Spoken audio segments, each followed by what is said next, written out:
Que a graça e a paz de nosso Senhor e Salvador Jesus Cristo esteja em cada coração. É com muita alegria que nós estamos aqui para mais uma videoaula.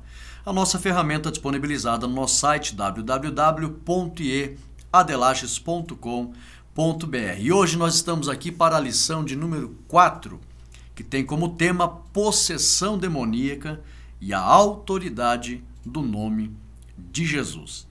Uma lição importante para aprendermos acerca desta verdade, da realidade espiritual, sobre a possessão, que é possível um espírito maligno possuir um ser humano. E nós vamos ver aqui, acima de tudo, a autoridade do nome do Senhor Jesus. E ver algumas questões importantes acerca dos relatos dos evangelistas Marcos, Lucas e Mateus, que eles comentam acerca desta passagem, que mais propriamente dita a lição está embasada na famosa passagem do endemoniado gadareno. E a lição tem 4 partes. A primeira parte nos diz assim: a possessão maligna. Isso ocorre no mundo e o Senhor Jesus ensinou sobre isso, os apóstolos também ensinaram, e a igreja ela vive a dimensão do poder de Deus para justamente desfazer as obras do maligno, inclusive expulsando esses espíritos malignos. O Senhor Jesus deu autoridade para a igreja. Mas a primeira parte da lição, nós temos aqui uma harmonização nas narrativas, que é o primeiro tópico da lição. Se alguém não entender o primeiro tópico, vai ficar bem claro aqui, porque os evangelistas Marcos e Lucas comentam que era apenas um endemoniado. Mas Mateus menciona, está na lição, que eram 2 endemoniados. Então nós vamos aqui elucidar essa diferença da narração para que você possa harmonizar a narrativa. Vamos lá, subsídio teológico. Mateus, Marcos e Lucas narram a passagem do endemoniado gadareno. Não sabemos ao certo se Mateus estava junto com Jesus no episódio do gadareno. A narrativa do gadareno está em Mateus 8 e a escolha de Mateus, o apóstolo, está em Mateus 9. É claro que os capítulos de Mateus, assim como a maioria da Bíblia, não estão em ordem cronológica. Mateus narra 2 endemoniados por 2 razões. Letra A: ou ele estava junto, é possível, poderia Mateus estar junto, Mateus nós sabemos que é um apóstolo, né? Ou, se ele não estivesse junto, mas logo quando o Senhor Jesus o chama para fazer parte dos 12, ou pelo fato de ser um apóstolo e estar sempre perto dos demais, e o próprio Jesus, então ele ficou sabendo da existência dos 2 endemoniados, por isso que ele menciona 2, porque ele estava junto, ou pelo fato de estar bem perto dos apóstolos, ele menciona essa história. Marcos e Lucas, além de darem ênfase ao poder de Jesus, não estavam na ocasião e não conviveram junto de Jesus e seus apóstolos. Apesar de Marcos não ter andado com frequência junto aos 12, a tradição cristã acredita que ele estava entre os 70 discípulos que evangelizaram amando de Jesus. Esse primeiro tópico aqui fica claro. Há uma pequena diferença na narrativa de Marcos e Lucas para com a de Mateus, que Marcos e Lucas comentam um endemoniado. E Mateus comenta 2 endemoniados. Lembrando que Marcos escreveu o seu evangelho para os romanos. Lucas escreveu o seu evangelho para o público grego. Mateus escreveu o seu evangelho para o público judeu. E nós sabemos que Mateus ele era um apóstolo. É claro que desses 4 evangelhos que existem hoje, o primeiro a ser escrito foi o evangelho de Marcos, que serviu de base para os demais evangelhos. Marcos, depois que ele andou com Paulo, ele se tornou também amigo íntimo do apóstolo Pedro. E aí, então, de Pedro, ele ouviu as narrativas e muitas coisas que Jesus fez, e Marcos, então, escreve o Evangelho de Marcos para os cristãos romanos, e aí, então, foi o primeiro evangelho que serviu de base para os demais. Então, Marcos, ele menciona um endemoniado, ele não estava interessado em detalhes. Mas Mateus, que posteriormente ele, então, resolve escrever também, Mateus era um apóstolo. Então ele presenciou muito mais acontecimentos e também ouviu muito mais histórias dos demais apóstolos e andou com o próprio Senhor Jesus. Então é provável que ou Mateus estava junto na ocasião ou pelo fato de conviver junto, ouviu diretamente a real história. Eram dois endemoniados. Ok? Vamos lá, o segundo tópico nos diz assim: a opressão. Aqui já tem um cunho mais doutrinário no que diz respeito aos estágios da opressão e também da possessão. A opressão, ela é o segundo estágio para a possessão. Tá? O primeiro estágio é a depressão, ou o desânimo profundo. Esse primeiro estágio ainda não significa que a pessoa possa estar possessa. Caso alguém com depressão não busque a cura da alma e também a ajuda dos profissionais da saúde, porque às vezes o problema pode ser hormonal, então isso poderá evoluir para a opressão e, por fim, a possessão. Então, nesse segundo slide aqui, nós vimos aqui o segundo tópico, a opressão é o segundo estágio. Quando uma pessoa está com depressão, que é o primeiro estágio, a depressão é o desânimo profundo. A palavra depressão, no âmbito psicológico, significa desânimo profundo.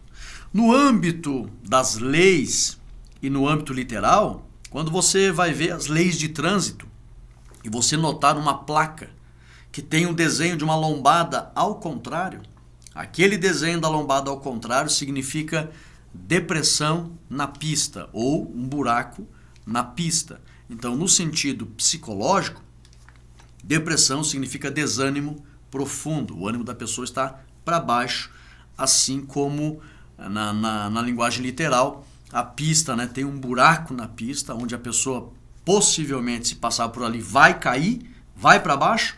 No âmbito psicológico, depressão é desânimo profundo. Então, esse é o primeiro estágio. Se a pessoa não tratar com a palavra de Deus, com aconselhamento, com oração e também com acompanhamento médico, muito importante, muitos fatores levam a pessoa, fatores biológicos levam a pessoa à depressão, às vezes uma enfermidade provoca o medo, às vezes uma perca na família provoca uma grande tristeza, muitas das vezes um problema hormonal, como é o caso das mulheres, depressão pós-parto, etc. Então, se a pessoa não buscar um recurso, isso pode evoluir para o segundo estágio, que é a opressão.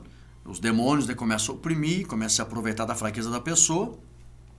E aí, então, vem para o terceiro estágio, que é a possessão, onde a pessoa fica completamente vulnerável a todos os tipos de sentimentos negativos, sentimentos que prejudicam e abrem portas gigantes para a alma, para a entrada dos espíritos na alma, no espírito da pessoa, que o espírito maligno ele vem e se acopla ao espírito humano. E literalmente a pessoa vai ficar aí possessa, ok? Então, a opressão é o segundo estágio, tem que tratar. Terceiro tópico, um quadro estarrecedor. Subsídio teológico. O gadareno vivia no último estágio da degradação espiritual, ou seja, a possessão. Quando alguém fica possesso, é o último estágio da degradação espiritual do homem. Ele vivia, o gadareno, possesso e fazia coisas que são próprias dos espíritos imundos. A imundícia que ele vivia, você pode contemplar o slide, aí tem uma figura ao lado que você pode ver, um homem na lama com os porcos. A imundícia, não necessariamente a Bíblia não fala que o gadareno vivia lá com os porcos, mas o ambiente era de criação de porcos e ele andava nu, então andava com certeza imundo. A imundícia que ele vivia fez com que os cristãos primitivos chamassem os espíritos maus de espíritos imundos. Ok? Então esse terceiro tópico aqui revela que um quadro estarrecedor. Por isso que a igreja primitiva chamava os espíritos maus, que lá no Antigo Testamento os judeus chamavam os espíritos maus, que os assírios divulgaram bastante, espíritos maus, chamavam de anjos caídos. O judeu chamava de anjo caído. A igreja primitiva chamava de espírito imundo. Por que a igreja chamava de espírito imundo? Porque esses espíritos, depois que possuíam as pessoas, faziam as pessoas ficarem em estado degradante, num estado horrível. E aí então o estado do gadareno era exatamente esse, um estado de muita imundícia. Por isso que era um quadro estarrecedor. E aí você aprende por que a igreja primitiva chamava de espírito imundo, porque fazia os homens viverem na imundícia, ok? Segunda parte da lição, a legião demoníaca. Eu fiz um resumo aqui dos 3 tópicos porque eles se relacionam. Primeiro tópico, uma legião. Segundo tópico, expulsar e não dialogar. E o terceiro tópico, a presença de Jesus. Subsídio teológico. Letra A. Incrivelmente e de forma sobrenatural, havia 6.000 demônios naquele homem. A prova disso, isso aqui não é uma hipérbole poética, não é um exagero, foi real mesmo. A prova disso é que quando os demônios foram expulsos, eles entraram nos porcos e morreu quase 2.000 porcos. Literalmente, havia mesmo essa quantidade de 6.000 demônios naquele homem. Isso aqui é algo incrível e sobrenatural, tá? Mas é possível. Por quê? Porque quase 2.000 porcos foram mortos. Então você vê que a quantidade era imensa. Letra B. Entendemos que Jesus pergunta o nome apenas para deixar revelado que existem muitos espíritos que podem possuir alguém. Não existe na Bíblia uma doutrina que ensine dialogar com os espíritos. Os espíritos devem ser expulsos, ou serem expulsos, conforme Marcos 16 e 17. Letra C. Jesus permitiu que os demônios falassem para deixar claro a autoridade que Jesus tem sobre eles. Por isso é que o Espírito disse, não me atormentes. Ok? Então esse slide aqui mostra com clareza que verdadeiramente havia 6.000 demônios naquele homem. Também verdadeiramente o Senhor Jesus, ele não estava permitindo a criação de uma doutrina cujo qual se possa dialogar ou entrevistar os demônios, de forma alguma. Verdadeiramente Jesus permite o diálogo com ele. Jesus pergunta qual é o teu nome, permite que ele conversasse para mostrar essas verdades. Isso aqui foi uma exceção. Quando nós ensinamos aqui na escola teológica as doutrinas da Bíblia, nós ensinamos elas sobre 2 parâmetros, o que é regra e o que é exceção. Então, aqui foi uma exceção. Jesus permitiu o Espírito falar e Jesus conversou com ele também para nos revelar estas verdades. Mas não há na Bíblia uma doutrina cujo qual a igreja deva estar entrevistando o demônio, conversando com o demônio. Pelo contrário, isto é antibíblico e reprovável. Porque aqui foi uma exceção, mas Jesus deu uma ordem: expulsai os demônios.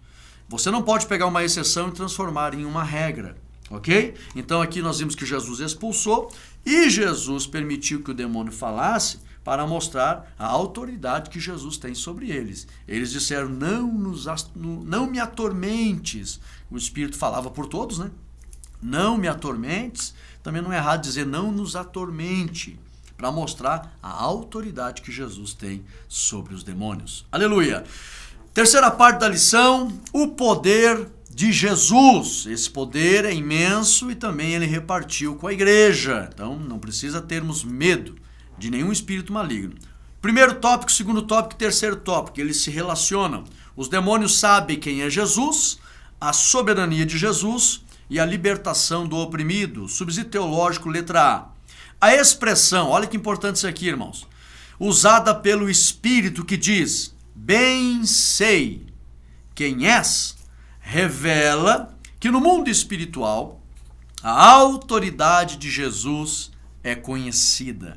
Ali, irmãos, era um diálogo de seres espirituais. O dono da vida, que havia criado todos aqueles espíritos, e os próprios demônios que conheciam o dono da vida, que é Jesus. Então eles falam, bem sei quem és.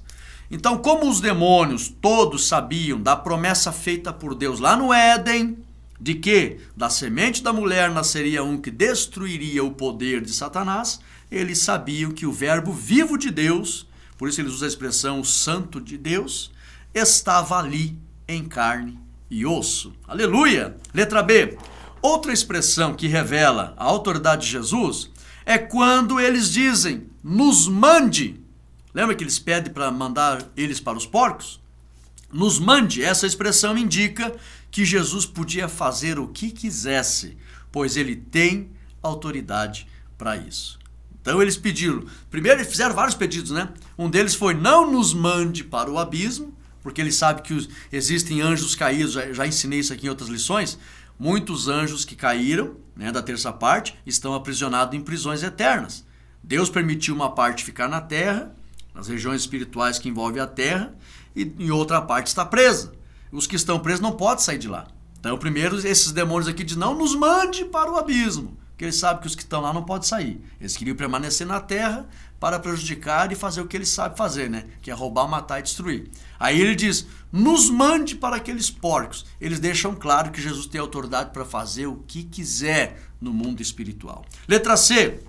A grande mudança que ocorreu na vida do gadareno demonstra a imensa diferença do agir de Deus e o agir dos demônios. Aleluia! Voltando aqui, você percebe a grande mudança que ocorreu na vida daquele homem, revela a imensa diferença entre o agir de Deus e o agir dos demônios. Os demônios levam a pessoa para a degradação moral, espiritual e física. Os demônios levam as pessoas para a imundícia, para a loucura moral e espiritual, para o estado de terror. Agora, Jesus não. Jesus leva as pessoas para um perfeito estado de juízo, de lucidez, de calma, paz e alegria. E pureza. Aí nós vimos aqui a diferença, irmãos, do agir de Deus e do agir dos demônios. Vale a pena andar com Jesus. É uma vida saudável e uma vida de alegria. Aleluia! E a quarta parte, os porqueiros. Nós temos aqui 3 tópicos que se relacionam. O local do acontecimento, sobre a manada de porcos, o estranho pedido do povo. Subsídio teológico.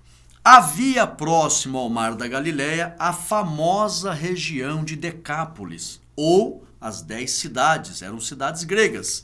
Eram cidades gregas de grande movimentação comercial, então eram famosas no mundo antigo. Marcos e Lucas falam de Gerasa, referindo-se à região de Decápolis. Gerasa foi uma das mais importantes cidades de Decápolis, das 10 cidades. Mateus já fala mais adequadamente, referindo-se a Gadara, pois Gadara ficava bem mais perto do mar da Galileia, onde os porcos se afogaram. De fato, o caso ocorreu em Gadara. Lamentavelmente, o povo de Gadara, por serem pagãos, não valorizaram a libertação do gadareno e sentiram a perca dos porcos, ao ponto de pedirem para Jesus sair de suas terras. Ok? Voltando aqui, nós entendemos nessa passagem, e não há necessidade de fazer confusão, quando Marcos e Lucas, que além de não estarem lá na ocasião, não escreveram o evangelho para as pessoas da Galileia, os judeus, escreveram para os romanos e os gregos, eles então usam a expressão Gerasa para se referir à região de Decápolis. Era uma região de 10 cidades gregas. Lá em Gerasa era uma cidade bem famosa no mundo antigo. É tanto que quando os romanos invadiram Gerasa, era uma cidade bem resistente. A história conta que morreu 1000 jovens de Gerasa na batalha contra os romanos. Agora, em contrapartida, Gerasa ficava aproximadamente 50 quilômetros longe do mar da Galileia. Então, era impossível os porcos sair de Gerasa numa maratona de 50 quilômetros para se jogar no mar da Galileia e morrerem afogados. Então, não foi em Gerasa que ocorreu. Mas por que Marcos e Lucas mencionam Gerasa? Eles estavam se referindo à região de Decápolis. Não que necessariamente o endemoniado estava em Gerasa. Agora, Mateus, ele facilita toda a história e ele já adequa a região correta. Gadara, que também fazia parte de Decápolis, mas ficava a 8 quilômetros do mar da Galileia. E os porcos saíram naquela corrida e se precipitaram no mar da Galileia.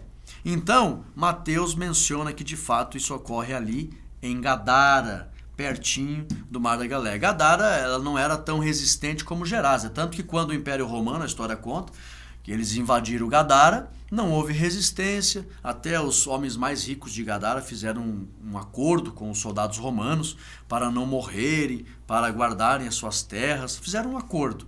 Agora, Gerasa não, Gerasa foi bem mais resistente, morreu 1000 jovens naquela batalha e se tornou uma cidade mais famosa, ao ponto de que quem queria se referir a Decápolis usava a expressão Gerasa. Por isso que Marcos e Lucas usam a expressão Gerasa.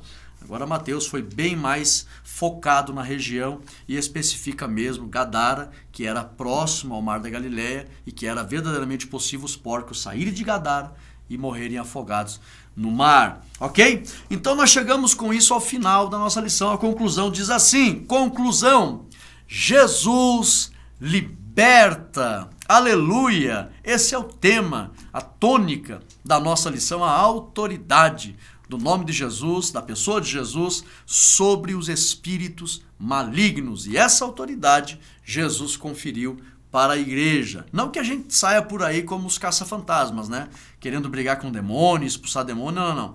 Nós servimos a Deus pregando o evangelho. Nossa preocupação é temer a Deus. A Bíblia diz, sujeitai-vos, pois, a Deus. Então a nossa preocupação é se sujeitar a Deus. Mas quando nos depararmos com as obras do maligno, temos autoridade para desfazê-las. Jesus dá essa autoridade para a igreja. E eu convido você, domingo, a estar na igreja para aprender a lição de número 4. Deixa o teu aqui nessa lição, tá? Divulgue e compartilhe esses vídeos e fiquem todos na paz de Cristo Jesus. Amém.